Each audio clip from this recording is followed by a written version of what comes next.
এই যে মেয়েটাকে স্ক্রিনে দেখতে পাচ্ছেন, এই মেয়েটা আমার জীবনটা নষ্ট করে দিয়েছে। এই মেয়েটার জন্য আমি অনেক কেঁদেছি এবং এই মেয়েটা শেষ পর্যন্ত আমার সাথে এমন একটা প্রতারণা করেছে, তার একটা ফেসবুক আইডি নিয়ে।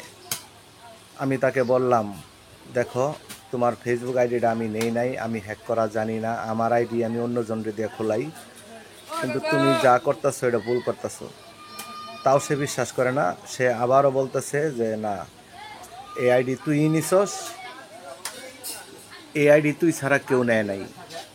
তার সাথে আমি 4 বছর সংসার করেছি। সে আমাকে ছাড়া কিছু বুঝতো না, সে আমাকে ছাড়া কোনো কিছু করতো না, সে আমার জন্য অত্যন্ত পাগল ছিল। তার একটা আইডি আছে মায়া আক্তার নামে। ওই মায়া আক্তার নামে যে আইডিটা, ওই আইডির ভিতরে সে এমন কিছুই বলছে, সে এই পৃথিবীর সব কিছু ছেড়ে দেবে কিন্তু আমাকে ছাড়বে না।